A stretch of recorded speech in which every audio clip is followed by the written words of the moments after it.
Well,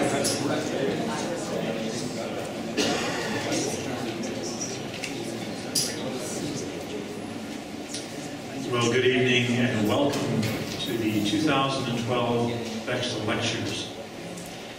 I'm Jim Pancratz, the Dean of the College, and I'm very pleased to welcome you on behalf of the College, President Susan Schultz-Huxman, and my faculty colleagues and staff. We're very glad you're here. The lecture tonight and the one that will follow tomorrow night are significant events in the life of this community. The lectures explore the distinctive characteristics, the varied contributions, and the challenging issues of the Anabaptist Mennonite tradition and community. The lectures are named after Lester Bechtel, who has sponsored them since they were inaugurated in 2001. And when I asked Lester recently why he chose to support a lecture series, he said he wanted to help the college to interpret and communicate the Anabaptist story to the public. Now that would be a way to one of the ways to express and fulfill the identity and mission of the college. And, he said, it would enrich the community. Now you see more about Lester and his vision for the college on your program. Well, I think the lectures have certainly done that over the past years. For example, just last year, Dr. Roger of Alberta addressed the very complex Canadian historical question of the relationship between First Nations and the settlers under the title, "We Are All Treaty People." The previous year, Dr. Ernest Ham from York University explored the world of science and Mennonites in the Dutch Enlightenment. And in 2008, Dr. Alfred Neufeld from Paraguay introduced us to the Mennonites of Paraguay, and that was just in time to whet the appetites of Mennonites in this region who were wondering if they should be adventurous and travel to the Mennonite World Conference Assembly in Paraguay in 2009. And many of us, did exactly that. In this distinctive lecture series, we have moved from continent to continent, from century to century, from topic to topic. Join me in thanking Lester Bechtel for making all of this possible through this lecture series.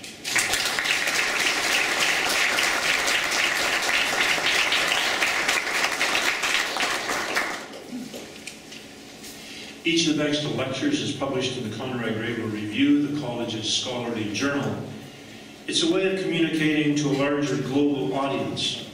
You can read the journal online on our website, or you can come to our library and sit down and hold it like a book in your hand. And speaking of larger global audiences and the Grebel website, we are live streaming this lecture tonight to a global audience. I welcome all of you who may be part of that audience tonight. After the lecture tonight, there will be an opportunity for questions and discussion with John Roth, our speaker, and then we'll all gather in the atrium for a reception. We invite you all to be part of that. John Roth, our speaker tonight and tomorrow night, is a scholar, he's a teacher, he is a husband and a father, married to Ruth Miller Roth. He and Ruth are the parents of 4 daughters, Sarah, Leah, Hannah, and Mary.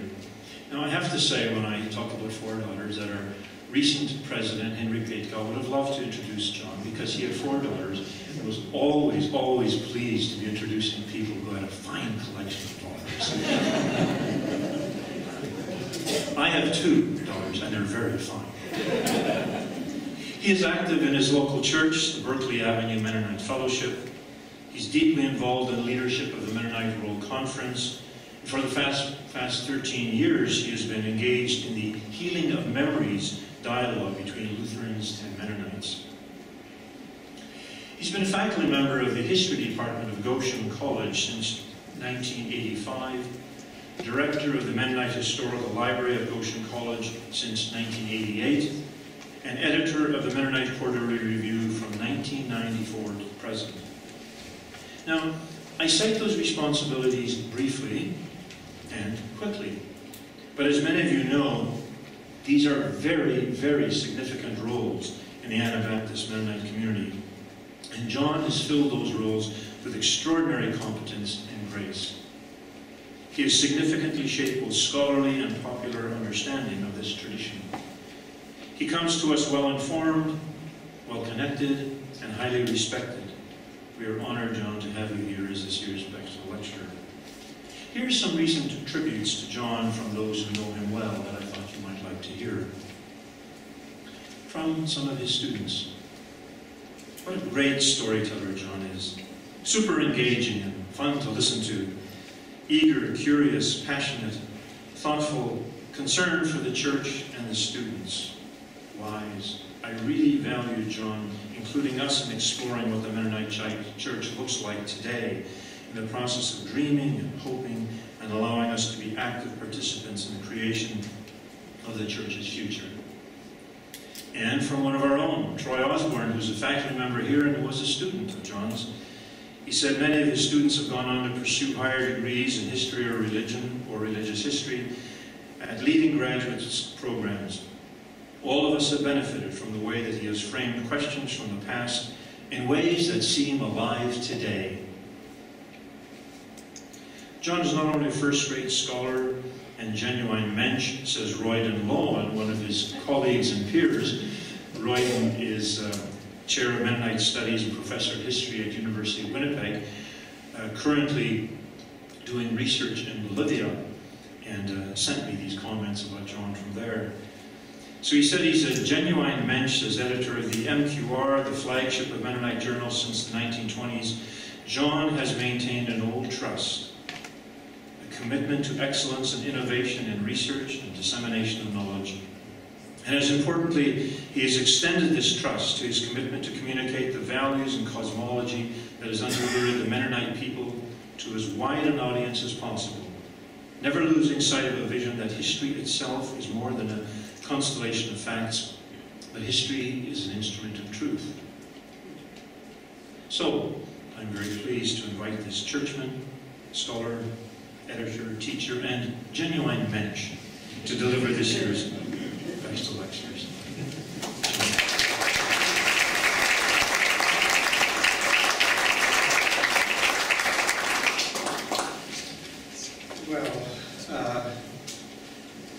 Thank you very much for the invitation to join you this evening.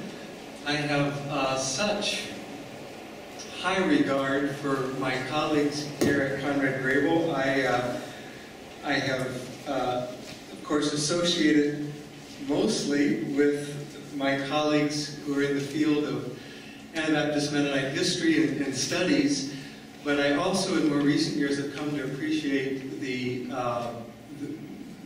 multi-dimensional excellence that is part of your institution and the many fine people that make it up. And so it's a delight, it's a privilege to be able to be here, and I look forward to learning to know many of you a little bit better in the course of the next few days. So thank you very much for the invitation. About a year ago, it was a year ago in March, Goshen College inaugurated a new institute, something called the Institute for the Study of Global Anabaptism, of which I became the director. And the idea behind the institute, what gave rise to the institute, was an awareness that in the past 30 years, in the course of our lifetime, the number of Anabaptist Mennonites in the world has gone from about 600,000 to 1.7 million.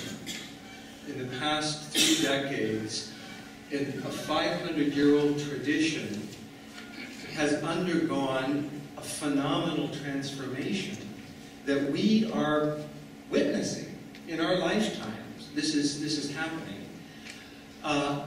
And we're aware of it. We know, we read in our church papers, we know that interesting things are happening in the global Anabaptist Mennonite Fellowship, but I think we're not entirely sure what it all means.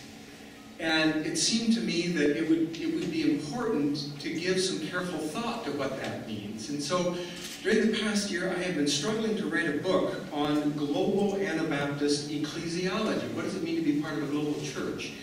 What I have to share with you tonight and tomorrow night are my thoughts in progress, and you will hear in both of the sessions a certain incompleteness to what I have to say, because I'm trying to make sense of a dynamic and sometimes, to me, deeply confusing but exciting reality.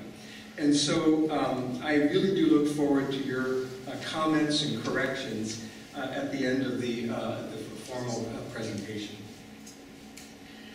This is called The Challenge of Church Unity in the Anabaptist Tradition.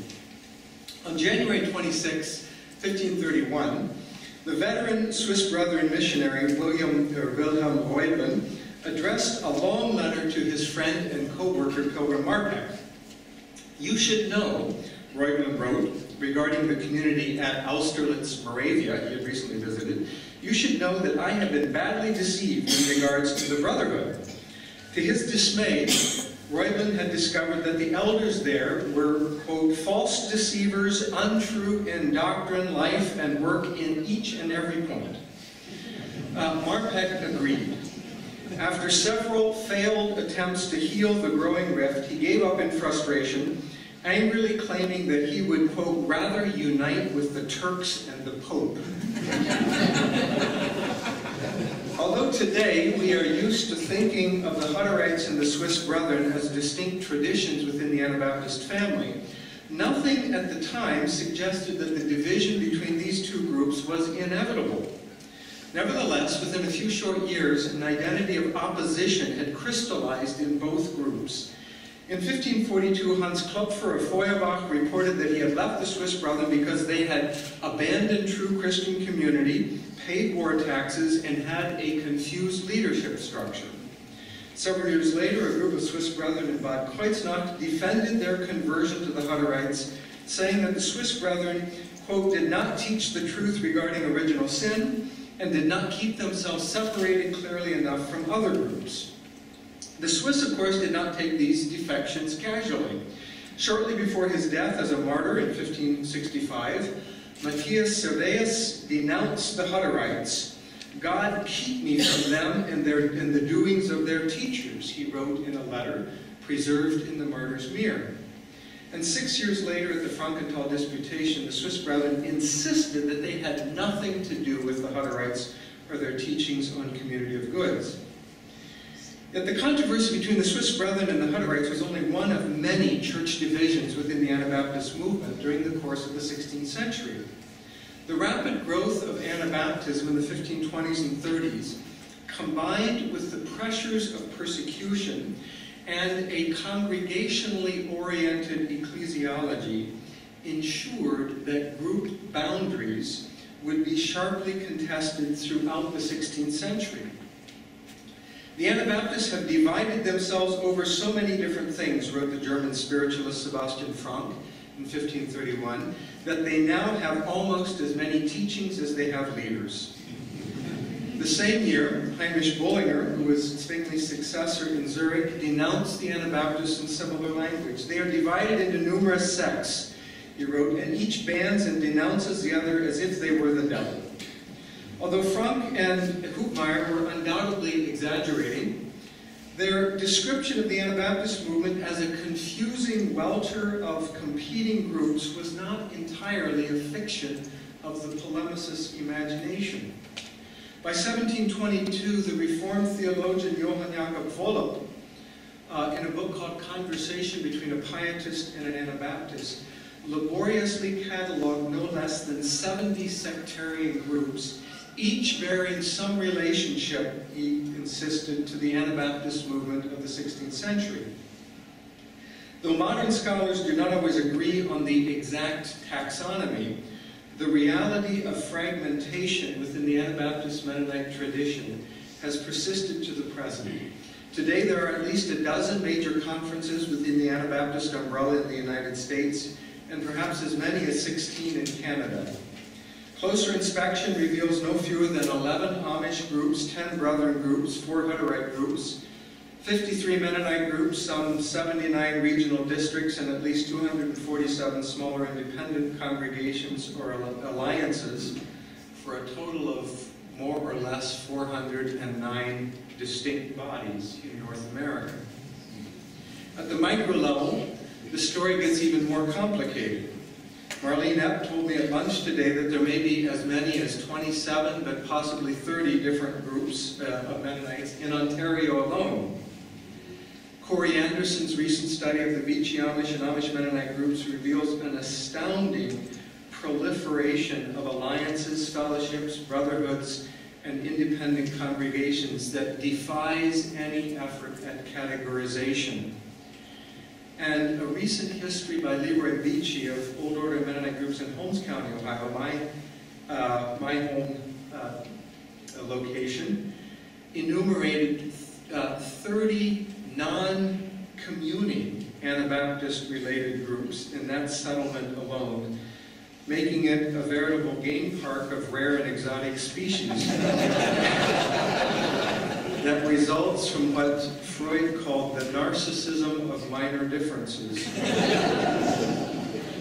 Each of these groups, of course, has a particular story to tell about its origins, often a narrative that begins with an account of the doctrinal or ethical apostasy of the community with which it once had associated, and the clarity of biblical vision that gave birth to its own purer, truer, more faithful understanding of the gospel. Initially, the pain associated with each new division, that is, the anguish over the loss of fellowship with friends and family, the frustration at the inability of the other party to recognize the truth, is palpable for all involved, but soon enough, new friendships are forged, new traditions take root, new institutions are built, new identities emerge, so that the divisions seem inevitable, if not divinely ordained, simply part of the landscape in which we live and work.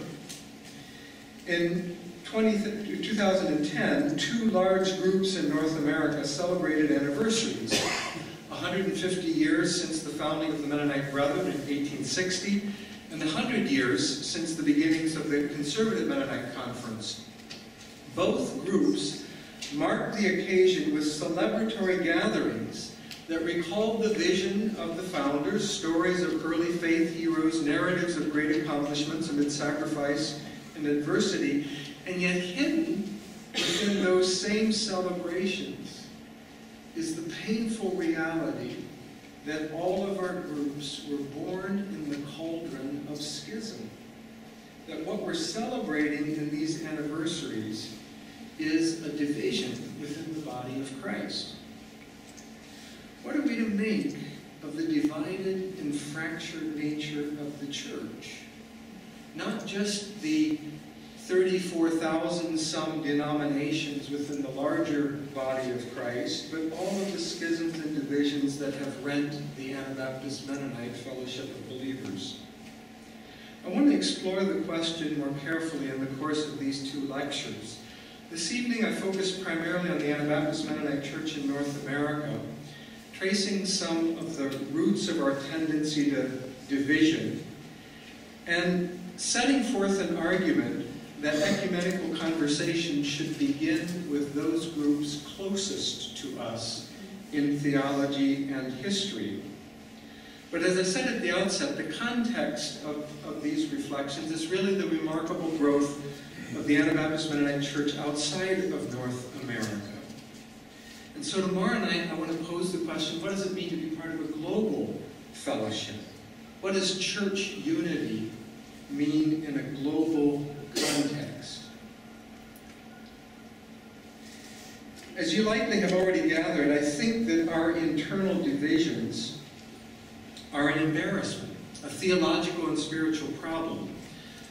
But before I pursue that argument in any detail, I want to acknowledge and celebrate the many expressions of fraternal goodwill that clearly do exist in the Anabaptist family. For nearly a century, a wide range of groups have shared their resources in support of Mennonite Central Committee, which has enabled numerous Anabaptist Mennonite conferences to cooperate in a ministry of relief and service. We could also cite the very important role of Mennonite Disaster Service, or earlier civilian public service, or PACS, or 1W, and promoting a sense of shared identity. Clearly, Mennonite World Conference has played a significant role in promoting stronger connections among many Anabaptist groups. And we shouldn't overlook the many expressions of mutual cooperation and respect within the larger family. It's not as if our differences have kept us completely apart. I also want to applaud the growing level of interest that Mennonite church leaders have expressed in the recent flurry of ecumenical dialogues with other Christian traditions. For too long, Mennonite collective identity has been anchored in a defensive posture vis-a-vis the larger Christian church. We have books like Anabaptism, neither Protestant nor Catholic. We say we're non-conformed, we're non-resistant. We've developed a pretty deep habit of saying what we aren't in relation to the broader church. And these recent conversations, ecumenical conversations, I think point in a healthy direction. In the past 10 years alone, Mennonite Church Canada, Mennonite Church USA have engaged in bilateral dialogues with the Catholic Church, with the Evangelical Lutheran Church in America, the Lutheran World Federation, the Pentecostal Church, Seventh-day Adventists, most recently a trilateral conversation on baptism with both the Catholics and the Lutherans. And we've seen an energetic initiative at the lay level, bringing together Catholics and Mennonites in an organization called Bridge Folk. I don't know if any of you are familiar with that or not. And also at the lay level, there have been really interesting initiatives between the Reformed churches of the canton of Bern and Zurich and local congregations in eastern Pennsylvania and in Switzerland. All of those initiatives are good things. I hope they continue. They've generated a certain amount of attention in the press. They've strengthened our profile in the broader Christian community. And I think in some circles they have generated a new sense of ecclesial confidence and self-esteem. In the noisy marketplace of competing Christian traditions, we have something distinctive to offer, for which there may actually be some demand. All of that's good. Still, in all honesty, our encounters thus far with these groups has been quite safe. I don't think the recent flurry of ecumenical interactions has forced us to engage questions of identity or conviction or practice very deeply. And in fact, ecumenical conversations with groups like Catholics, Lutherans, and Pentecostals may actually tempt us to cultivate a false sense of who we are, for reasons that I want to come back to later. This evening, I'd like to suggest that if we are genuinely interested in ecumenical dialogue, if we think that these recent engagements have been good things, then we should start the path toward healing by addressing the sins of brokenness closer to home, that is, the divisions within the Anabaptist family. Such a task will not be easy. Indeed, it may take several generations before it actually bears fruit, which will call for a special sort of leadership.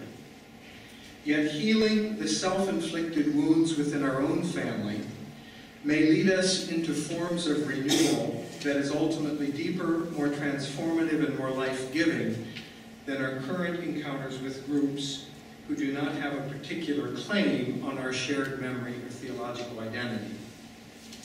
I want to test that argument with you this evening by offering some reflections on three interrelated themes.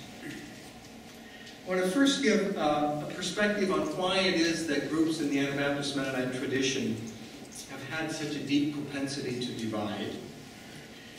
And then I want to suggest why I think it's a problem. Maybe not everyone here might think that divisions are that big of a deal. I want to make that argument. And then I'd like to make the case why our priorities for ecumenical conversations should focus on internal divisions. Mennonites are frequently inclined to assert in an almost righteously self-critical way that we just don't know how to handle conflict, or that we are a uniquely fractious group. Technically, I think that the Baptists and the Mormons have probably been even more fractious than the Anabaptists, so we don't necessarily have a corner on that market. But the concern merits consideration. Why does it seem that we have been so prone to divide, rather than to frame our conflicts in terms that would permit some larger degree of diversity within the body?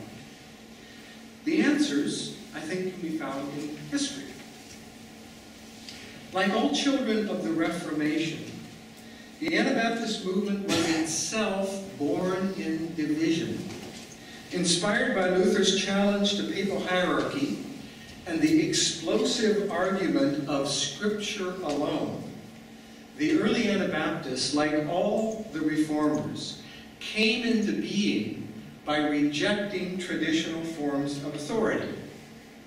But once the initial break with the church was formalized in the baptisms of January 21, 1525, they, like all the Reformers, immediately faced a dilemma of their own creation.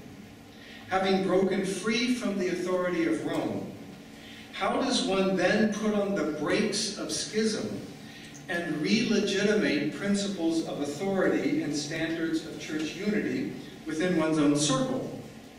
The inability of Protestants to resolve this question is largely responsible for the fact that there are now 34,000 denominations within the Christian church around the world, and it clearly has been part of our ongoing struggle for identity as well. This challenge of church unity was compounded for Anabaptists, since they generally rejected the strategies for church unity that other Protestant groups developed in an attempt to put the lid back on Pandora's box of ecclesial authority. By 1530, for example, the Lutherans had agreed on the Augsburg Confession, and later the Formula of Concord, which continues to serve as the theological foundation for the Lutheran identity today. There are 68 million Lutherans in the world. They disagree on a lot of things, but in their constitution of the Lutheran World Federation, every Lutheran pastor at his or her ordination vows to uphold the unaltered Augsburg Confession of Faith. The Church of England retained the hierarchical authority of the episcopacy, grounded in a theory of apostolic succession. Calvin's institutes became the anchor of a rigorously systematic approach to theology that has kept reform groups in conversation with each other through the centuries. And when push came to shove, all of these children of the Reformation were willing to fall back on the authority of the state to enforce orthodoxy by means of the coercive power of the sword if necessary. None of these solutions appealed to Anabaptist groups for reasons that I think were theologically sound. But the result was a much more complex, a far less orderly understanding of church unity. Several distinctive theological convictions have further complicated Anabaptist commitments to unity. Through the centuries, most Anabaptist groups have insisted that the inner personal experience of God's grace must be made visible in our daily lives. Ethical behavior, we've argued, how we live, what we do, what we say, is not in tension with grace. It's a necessary expression of grace. What's more, we are called not merely to be good people, law-abiding citizens. Rather, we're called to be transformed people, part of a new creation in Christ who walk in the power of the resurrected Lord. And the standard for Christian discipleship is very high, nothing less than the life of Jesus himself. Moreover, when Mennonites talk about church, they usually have meant not some spiritualized abstraction, but a concrete, visible gathering of people united in their witness and accountable to each other for their actions. When we have conflicts, we can't say, well, whatever, or to each their own, or what you do is none of my business, tempting though those responses may be. The Anabaptists understood all of these convictions, that is, a faith visible in deed, modeled after the high calling of Jesus, evident in the shared practices of the church, to be consistent with the gospel and the witness of the apostolic church. But all of these impulses have been a source of persistent conflict within our tradition. After all, people of goodwill are inclined to interpret the gospel and the ethical practices that follow from it in different ways. The cultural context is constantly changing. The church is always a clay vessel made up of imperfect people. At its best, our tradition has struggled mightily with an ongoing paradox. Precisely because the church is a visible witness to the world, we have insisted on the importance of holy living and unity within the body. Yet the very depth of that commitment to Christ's pastoral prayer in John 17 for the visible unity of the church has led to a tangled history of conflicts and divisions over the specific nature of that witness. In our reaction against concepts of church unity that are spiritualized, or reduced to theological formulations, or coercively imposed, we have tended to maintain the unity of the church by dividing. At our worst, the propensity of groups in the Anabaptist Mennonite tradition to divide is an expression of human sin that makes an idol out of the particular enculturated form that we have given to the body of Christ. If our gift to the broader Christian tradition has been an emphasis on the Word made flesh, our sin has been a stubborn tendency to reify particular incarnations of the faith so that we end up worshiping ourselves, the church we have created, rather than the Creator. Like Cain, we bring our gift to the altar, but instead of focusing on worship and the abundance of God's blessing, we anxiously compare our gifts with others and assert an identity of difference, the unique superiority of our gift. Such an identity, rooted in human pride and heavenward tower of our own creation, is inherently unstable. An identity rooted in difference and separation will never exhaust itself, since the enemy of otherness will always continue to rear its ugly face within the group, and the result is a Tower of Babel. You may have heard the story once of two Mennonites who survived a shipwreck on an isolated island in the middle of the ocean. And when at last they were discovered, it turned out that the two Mennonites had built 3 churches. And when they were asked why, the answer was, well, one attends the first church, one attends the second church. So, well, why the third church? Well, that's the church that neither of us attends. It's that identity of difference. You have to have it out there, otherwise you wouldn't know who you were if you didn't have that. Why is this a problem? I'm going to compress some things. This is too long, and I'm going to shorten it. So let me just summarize. Why do I think it's a problem? Three reasons why I think it's a problem. It's a problem in ecumenical conversations. I have had the gift, the delight of participating in several formal ecumenical conversations initiated by other groups, most particularly with the Lutherans around the question of the condemnations that are embedded in the Augsburg Confession, a confession that they can't alter, a confession which all of their priests or their pastors have to uphold in its full form. So it leaves them in an ecumenical dilemma, and they wanted to talk with us, which is a good thing. I I'm delighted. I learned so much by participating, but I always have in the group that I served with, I always had this question, on whose behalf are we speaking? What gives us authority to say that we can represent the Mennonite tradition? From one perspective, it would have made just as much sense for in our context, the Evangelical Lutheran Church in America to have gone to the Mennonite Brethren, or the Conservative Mennonite Church, or the Old Order Amish, or the Holdeman Church, as the legitimate spokespersons, as the heirs of the Anabaptists of the 16th century. And it became really awkward when they wanted to have a formal service of apology, or of reconciliation.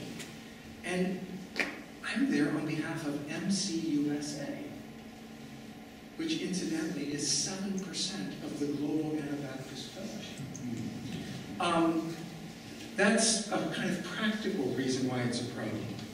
It's also, I think, a problem when we, and I'll come to this tomorrow, when we try to think about the global church.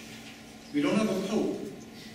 We don't have a teaching office of the church. We don't have a high view of sacraments that says that despite all of our cultural variation or cultural differences, there is a ritual moment in which we are united.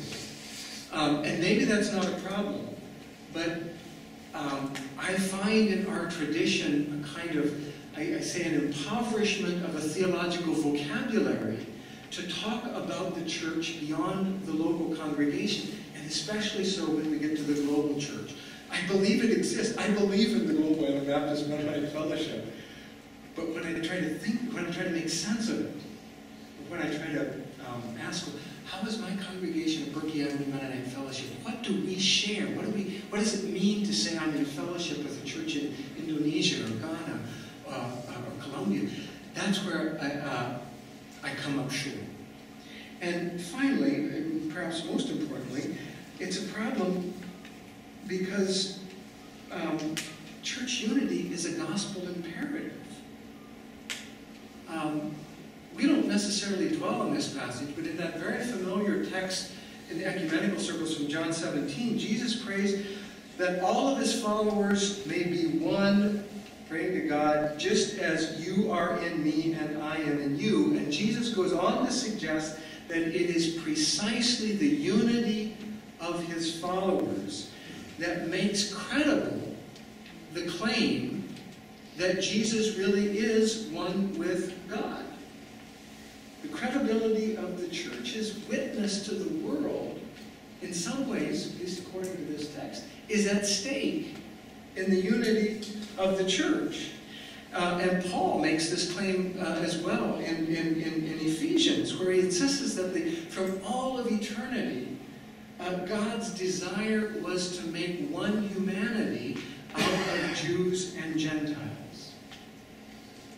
John Howard Yoder puts it in language that I never heard in Holmes County growing up amidst these 30 different groups when he said, John Yoder writes, the unity of two kinds of people, those born within the law and those without, is what God was about from all of history. Where Christians are not united, the gospel is not true in that place. Now, you don't have to agree with that, but that's a pretty stark way of putting it. Where Christians are not united, the gospel is not true in that place.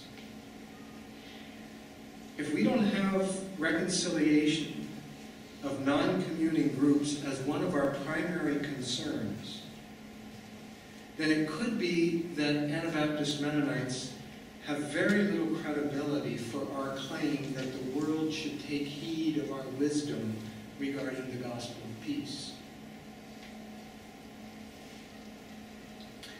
The last part, why ecumenical conversations should start at home, and why that will take a long time.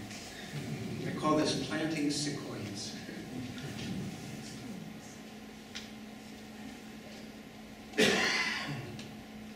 I want to make the argument that future ecumenical priorities should begin with those groups closest to us. And as I said, these are ideas for testing. Why? Well, I think that conversations with our cousins will encourage us to tell our story as confession rather than as justification. I think all of us recognize the power of narrative in shaping a collective identity. The stories that we tell about ourselves, especially our origin stories, profoundly shape our priorities and our habits and our practices. And yet, as we know from Scripture, telling our story correctly is an extraordinarily difficult task. On the one hand, we know how easy it is to tell the story of God's mighty acts in history as a form of self-justification, as if the story is really about us. And I have to confess, I have taught Anabaptist Mennonite history like that almost from the beginning of my career. I mean, almost for the full duration of my career. I have assumed that what God had in mind in January 21, 1525, what God had in mind with those first baptisms was us.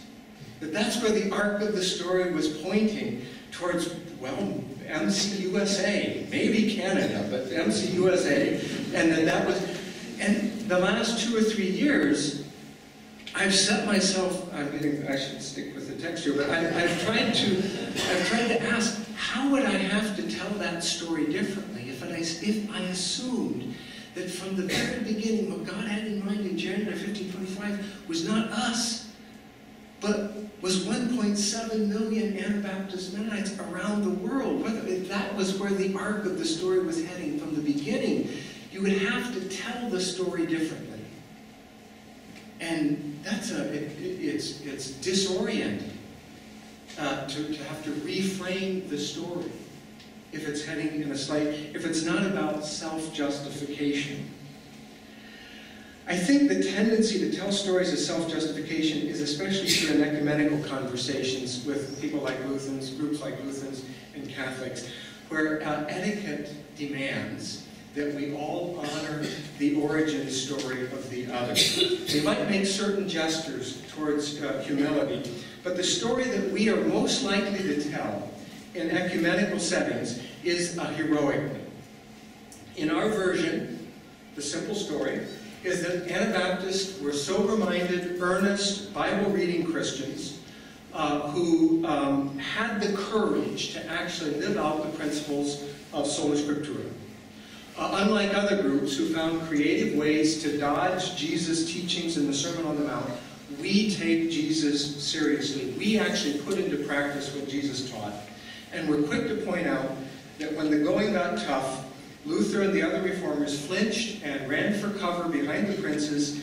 And if there's any doubt about our credentials, we remind our conversation partners, usually sort of gently, that we suffered and died for our convictions, and it was their ancestors who did the killing. Do you recognize that short version of the story? And in these settings, they're polite settings, and that's sort of how we present ourselves. And the temptation is also there when we talk with other groups.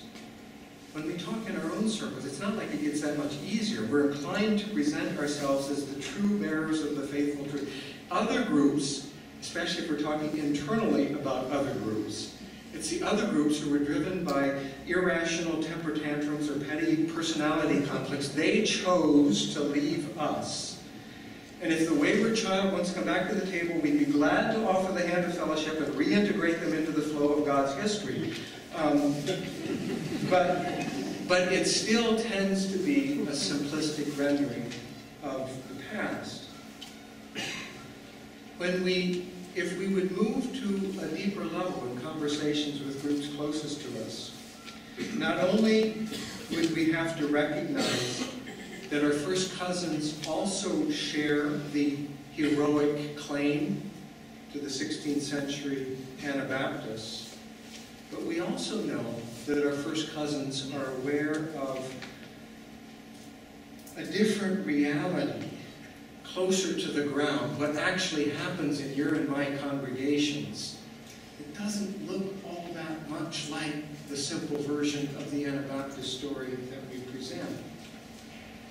And if we allow that to go far enough, we'll discover that conversations about our beginnings will have to unfold in postures of mutual humility and vulnerability. This is not easy.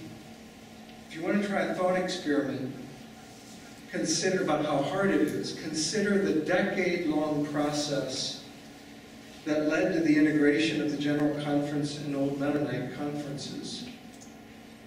The official narrative of our origin story, of course, is about church unity. But it also had the unintended consequence of nationalizing our two church bodies, and in the U.S. it prompted the departure of some 200 congregations and 12 to 15,000 members. In our public versions of the story, we are inclined to regard these outcomes as inevitable and necessary, the unavoidable collateral damage of progress, or we needed to recalibrate the center, or they're happier on their own, by which we really mean, thank goodness we don't have to deal with them anymore.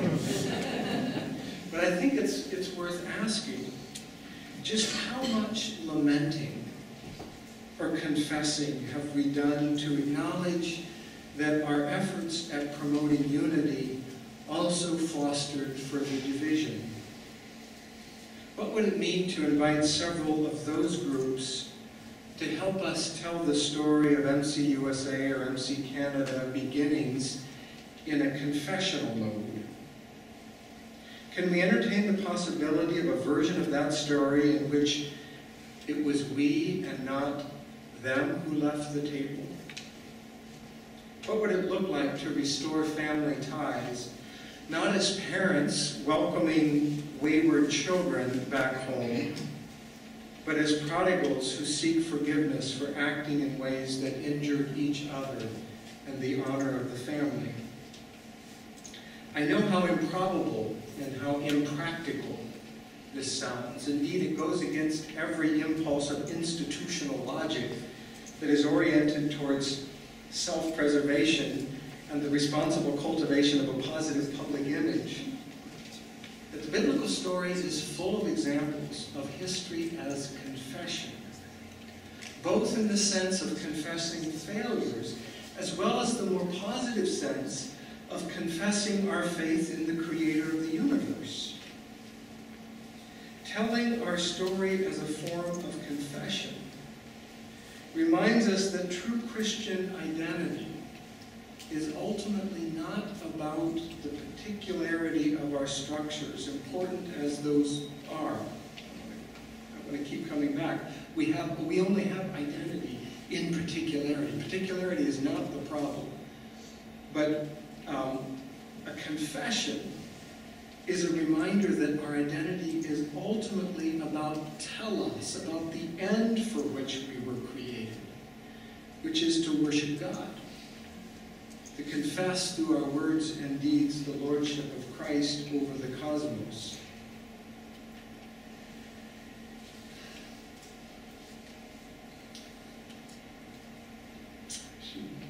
Move on here.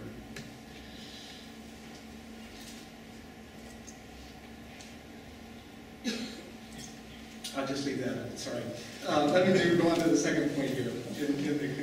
In the conversations with our cousins, I think provide an opportunity, these are all related, but provide an opportunity for vulnerable hospitality.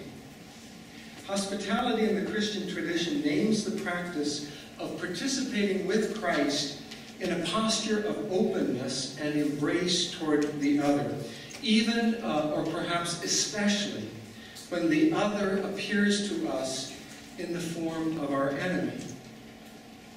Hospitality, of course, is a common, almost faddish theme in ecumenical dialogues.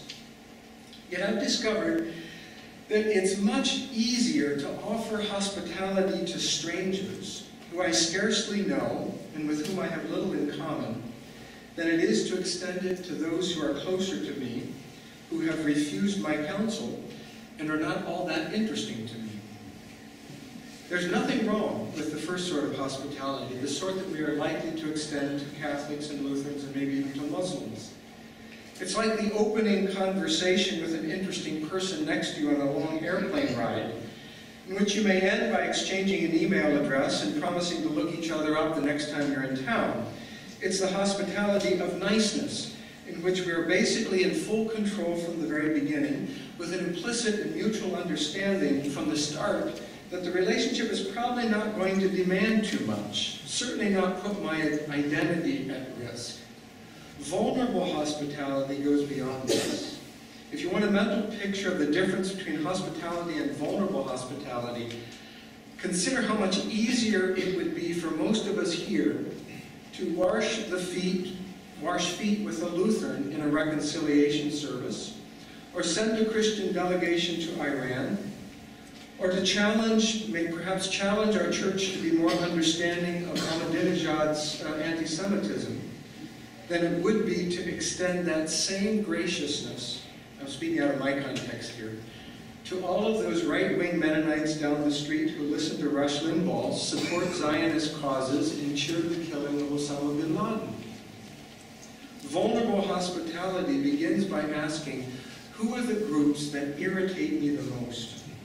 Who is most urgently in need of my wisdom? Which are the Anabaptist Mennonite groups that make me cringe when strangers assume I belong to them? It may be precisely those groups who have the most to teach us about the Christian practice of radical hospitality. Let me suggest how this plays out practically in our conversations. According to the convention of hospitality, ecumenical conversations of the sort we've been pursuing almost always begin with an implicit acknowledgement of a doctrinal division of labor. Thus, we know ahead of time that conversations with the Lutherans mean that they will be bringing the doctrine of grace to the table. The Catholics, we assume, can teach us something about liturgy and the sacramental understanding of worship. We speak with Pentecostals because we want to figure out how to be more missional and more attuned to the active presence of the Holy Spirit, and so it goes. In this sort of ecumenical map drawing, Mennonites are almost always invited to the table to talk about service and peacemaking. We are the free church experts who have maintained a witness to the gospel of peace for 5 centuries. That's what we bring to the table. But there are some problems that result from that sort of hospitality. The first is the way it tends to truncate our understanding of Christian theology. We spend so much energy explicating our key distinctives that we can easily lose sight of the larger theological framework that sustains and nourishes those convictions, and it tends to reinforce a kind of ecclesial pride. We have a seat at the table because we have something that the others are lacking. In a perversion of true hospitality, we are tempted to come to the conversation in the sure knowledge of our contribution and with a vested interest in defending the uniqueness of that difference, since that's what brought us to the table in the first place. There are no guarantees that conversations with groups closer to us will make this easier. But a vulnerable hospitality extended to our theological first cousins, especially those who embarrass us or make us uncomfortable, could push us to reflect more carefully on some of the blind spots that we share in our theological identity. And by helping us to avoid the temptation of comfortable claims regarding our uniqueness, such encounters could open the door to more authentic and deeper renewal. Finally, conversation with cousins can be an occasion to practice the discipline of radical patience. Part of the appeal of entering conversations with Catholics and Lutherans and Pentecostals is that we start with a pretty focused agenda and with assurances to skeptics that this is not about Mennonites becoming Catholics or Lutherans. We might hold somewhere in the back of our mind that in the fullness of God's time, in the heavenly vision of the apocalypse of John, all nations and tribes will gather before the throne of God.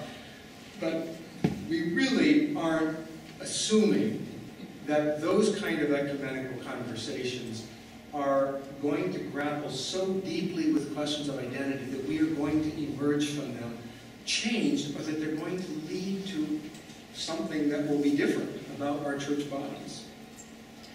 I think if we entered with groups closer to us, it could challenge us to practice a more radical form of patience and hope.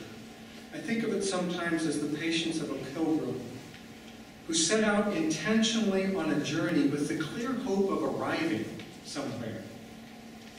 A pilgrim sets out with the goal of getting somewhere, but recognizing that the path is long, the journey is difficult, and that there is much to be learned along the way. This is the sort of radical patience required of a separated couple in the Recovery of Hope program. Both parties recognize a shared history. There was once something precious that they held in common. There was a time that they looked on their distinctive identities as mutually enriching and complementary rather than incompatible. And yet, it's clear that we've been living separately for a long time, that our habits and tastes and practices have been shaped by our separation. So the path to a restored relationship is going to be long and difficult. This is the part of an Anabaptist understanding of church unity that really does become challenged. Because when I think about unity in the Anabaptist tradition, I'm thinking about real congregations who are living and working alongside each other in real human relationships. Not, it might include, but not primarily agreements hammered out on the tables of a group of theologians around a table. And that means that the journey of restored relationships requires a big vision. It requires a patient vision.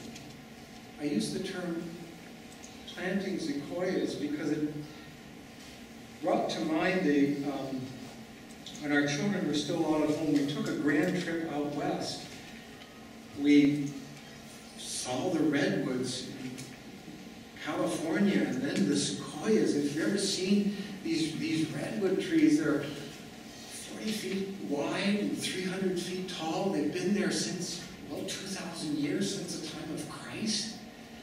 And we happened to visit at Crater Lake a former student of mine who was a national park ranger and working at Crater Lake, and he invited us. We had a lovely evening together, and he said that summer, last summer, he spent the entire summer planting sequoias, little sticks that he pushed into the ground and settled there in the kind of audacious hope that someday that little stick was going to be a redwood. That's the sort of, that's what I mean by radical patience. We plant seeds, we water, we take some steps, but we do it knowing that it's God who gives the increase and that it's going to take a while. Let me conclude. I began with some reflections on an early division between the Swiss Brethren and the Hutterites. I want to close with another story, one I'm guessing you may never have heard. During the course of the 18th and 19th century, many Amish congregations immigrated to North America, but a significant number remained in Europe. And they often, as they did in America, lived alongside Mennonite congregations. In May of 1867, representatives from Amish and Mennonite congregations in South Germany gathered at a little village of Offenthal with the goal of resolving the differences that had separated their groups for nearly a century and a half. Their meeting concluded with a statement of 10 points of agreement, which those who had attended unanimously signed. Eventually, it turned out that the effort to heal that division foundered, and the particular sticking point, in case you're interested, was the question of mixed marriages. That is, whether people in either an Anabaptist or Mennonite congregation could legitimately marry somebody who wasn't part of the Anabaptist congregation. Because that attempt at unity failed, almost nothing is known of this gathering. But it's a story that should be salvaged from the dustbins of history, especially because precisely at that same time, the Amish in North America were engaging in a long series of conversations about future identity, a conversation that eventually resulted in the emergence of Old Order Amish and the so-called Amish Mennonites, many of whom eventually joined MCUSA. Now, it could be that the Christian church has been enriched by the witness of two distinct groups, Mennonites and Amish. But I can't help but imagine how our history might have looked different if the wounds opened up by the Amish division of 1693 would have been healed as a result of those dialogues on both sides of the ocean in the 1860s. Today, the cultural and theological gap between Amish and Mennonites is significantly wider than it was in 1867. But if steps towards the reunification of Amish and Mennonites seem almost unthinkable, if that's not the right group, then where are the Offental moments available to us right now? At this difficult and challenging moment in our history, what would it look like for us to pursue reconciliation with our cousins in the faith as a conscious exercise of confessional memory, vulnerable hospitality, and radical patience? I look forward to hearing your questions and corrections and insights in whatever time we have left. Thank you for your patience.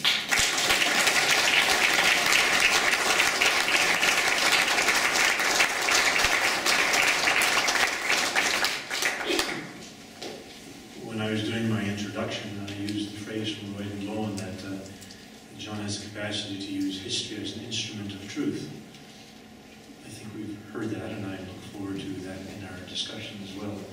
Thank you very much. And let's have some discussion, and then I'll make some concluding comments after that. Comments, questions, please. I think John's handled a lot of question and answer. I'll let you. Sure. Thanks very much, John, for very thoughtful material. Maybe this is the Canadian speaking here. Sure. And I wonder if one runs the risk of conflating difference, diversity, pluralism with division, conflict, and at the same time then conflating unity with sameness. And I thought of that when I was thinking about your connection between your statistical portrayal at the beginning and then the problem of division. And of course, I'm sure you would know that those 400 different groups in North America are not all there because of division. And maybe so much of that is about different historical trajectory. That may be more the case in Canada than the US, which would be interesting to examine. So how can we maintain the pluralism, which I think is a positive aspect of the Mennonite family? I'm very different from my old order Mennonite friends. They don't want to be like me, and I don't want to be like them. And I'm not sure what conflict it is that we need to reconcile to be in relationship. No, I think that's I have biologist friends, and they always remind me that ecological diversity is a sign of health, that having, the more variety you have, the healthier the ecosystem. I wouldn't want to lightly pass over that. I think at every level of our congregational or ecclesial engagement, beginning with ourselves, we recognize a diversity that somehow still hangs together, and thank goodness for having, variety that expresses the marvelous creativity of God in the world. I mean, so I take that point. I also, though, know that many of the origin stories were not amicable. It was not a kind of gracious recognition of a diversity of gifts, or not merely the accident of a cultural context that gave rise to a different, species. We have a long litany of really painful head-to-head divisions, and that end nastily. So how do we make sense of this? How do we? I keep coming back to this in the book that I'm writing. The incarnation is absolutely central, because in the incarnation we are forced to confront the mystery of God who defies all efforts at defining or categorization, who nonetheless takes on the particular form of a human being in a particular place in a particular time. And human beings have no other way of knowing who God is apart from the particularity of God's expression in the world. Particularity is not an enemy. That maybe didn't come through enough. We have to express our faith in local, particular ways. But we have to also constantly aware of the human impulse to make a God out of our own creation, and to worship things that we create, the particularity, rather than the God who is behind it. Which is, a roundabout way of saying, I appreciate the dilemma that you focus, and yet I'm not quite ready to say it's just a U.S.-Canada difference, that the variety in Canada is an amicable mosaic that reflects the cultural ideas of your national story. It might be part of that, but I don't think it's reducible. I think there's something more at stake here than that. But that's material for more conversation, no doubt. Please. One of those little happy accidents of timing. Last night I was in Toronto at St. Andrew's Presbyterian Church, listening to the World Council of Churches General Secretary, Reverend Dr. Olav Feit, I think I've said it right, speak about the gift of Christian unity. And here I come tonight to hear about the gift of Anabaptist Christian unity.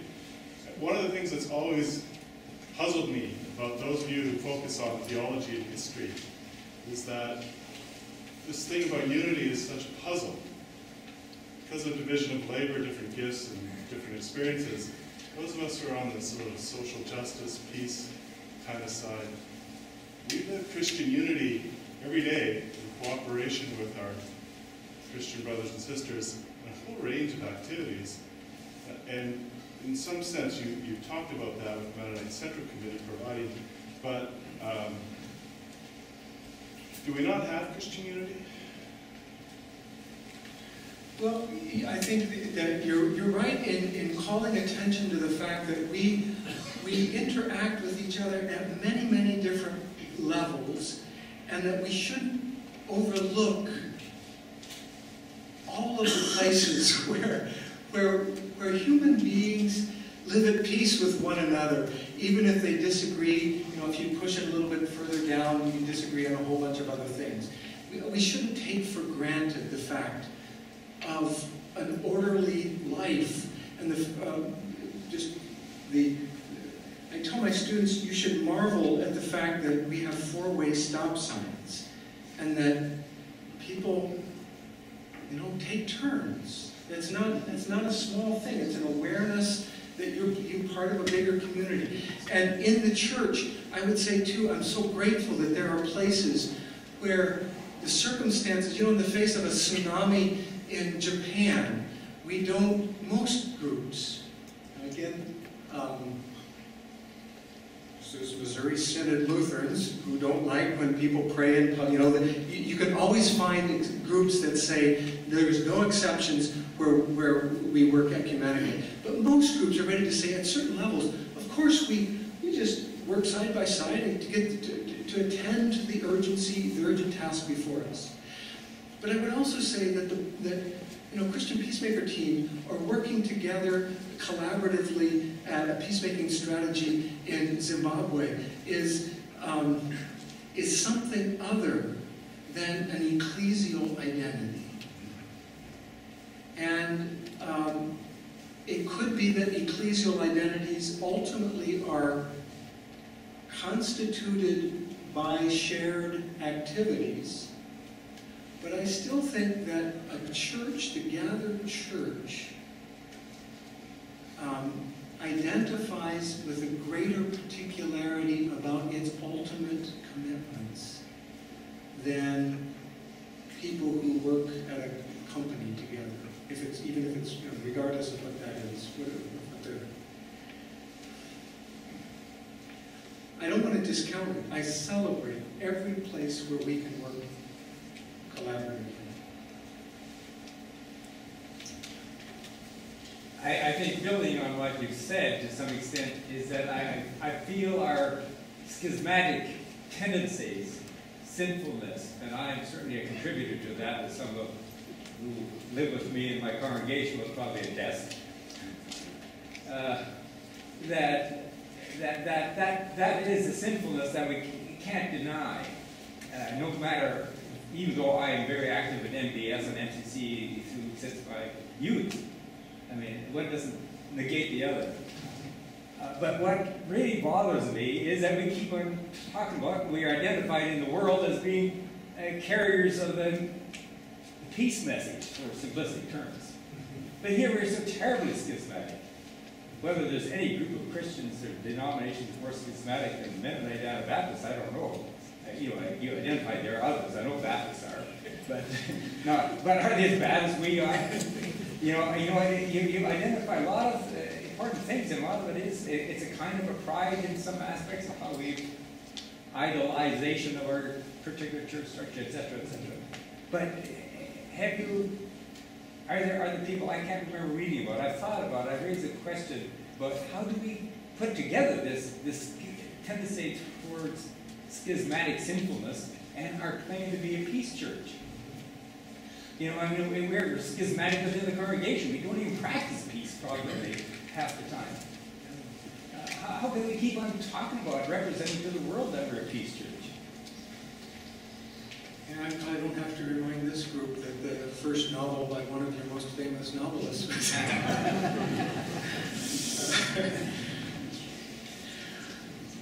I have to say that for most of my adult life, it never occurred to me that this was an issue. And that's a confession.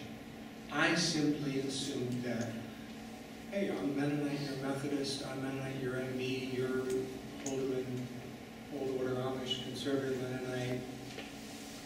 It just never, and so it may be that there is when you see something new, then suddenly you see it everywhere and it becomes the most urgent question for the day. And so maybe I'm overplaying the point.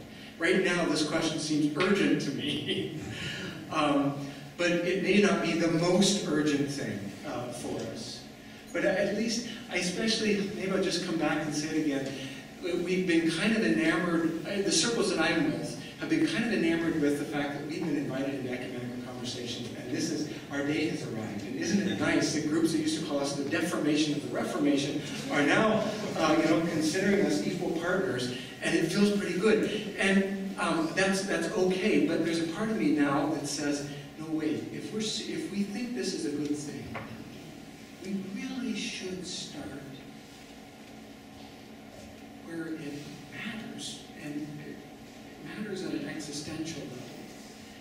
And I think the urgency is related to your point.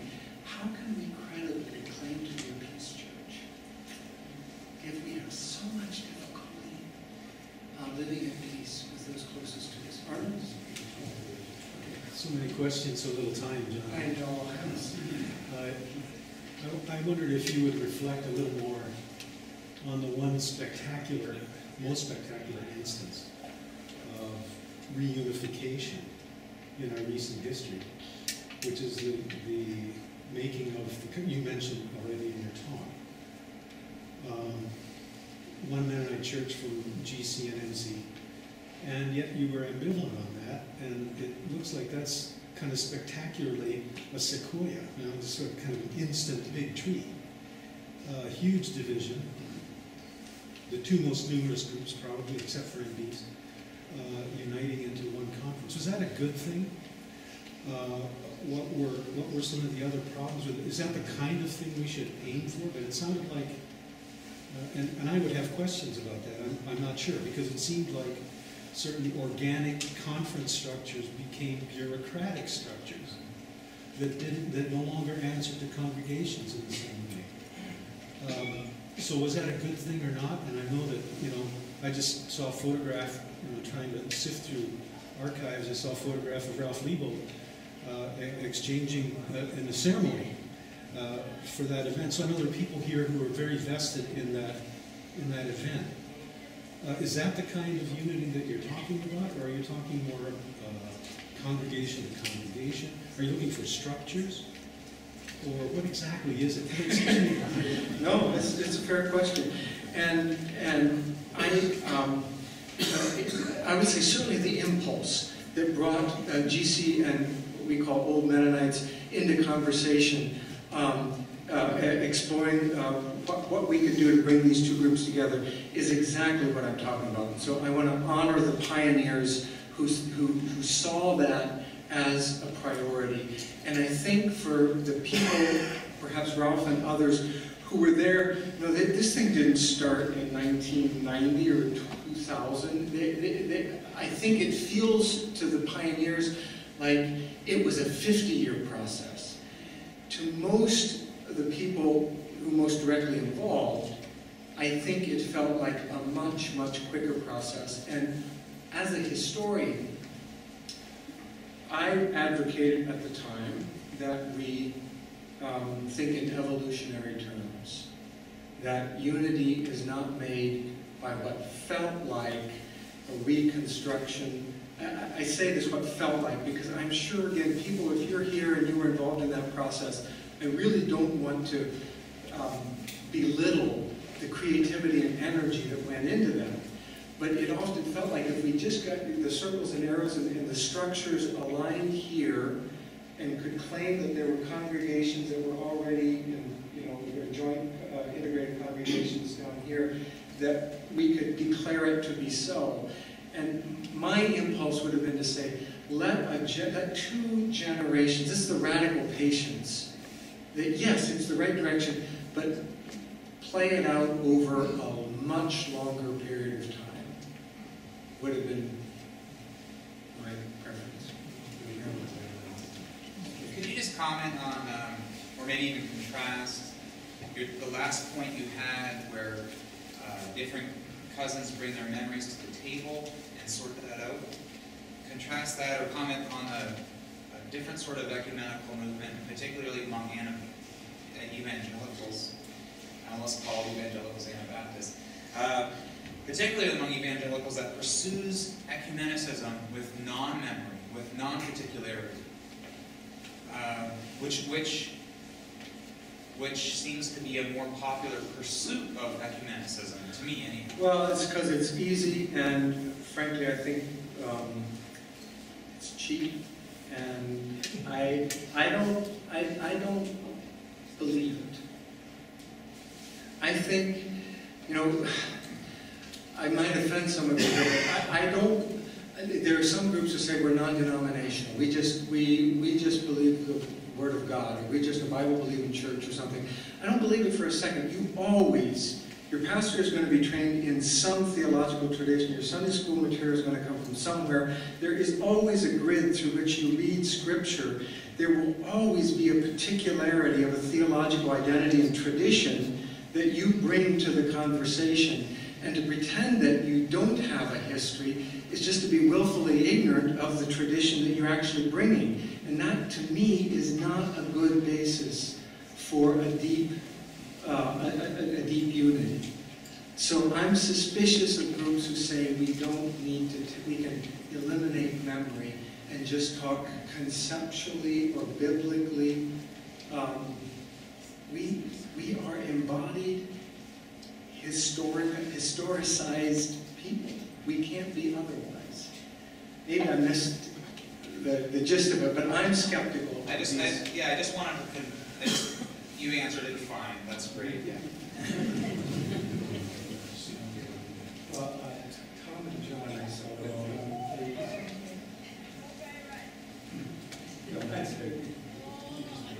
oh, sorry.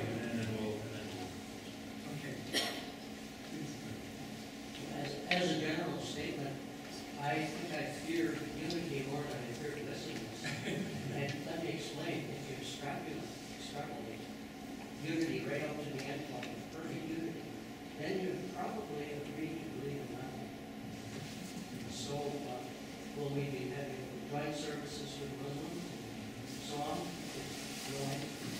No, I'm glad you bring that up. In a sense, it's a nice bookend to Marlene's initial concern, where unity, I mean, the concern there is a unity that is going to be imposed.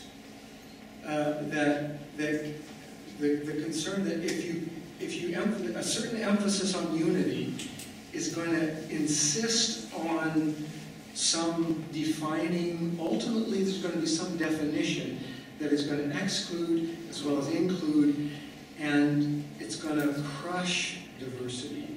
Your concern is the ecumenical unity that says, well, we'll just keep getting more and more abstract and say there really is, we're all human beings, or you find some least common denominator and declare unity and go home, but have really no sense of what that means. And I think both impulses of unity are problematic. I wouldn't want to defend either one. A unity that crushes the wonderful variety of our individual gifts, or a unity that is so abstract that it doesn't have any identity, ultimately. Again, thank you for your patience. I'll be glad to talk more after. Yeah, thank you.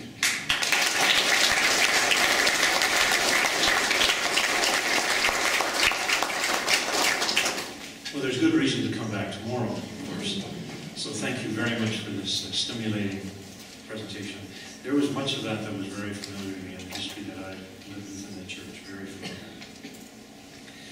I hope that many of you will be able to return tomorrow evening.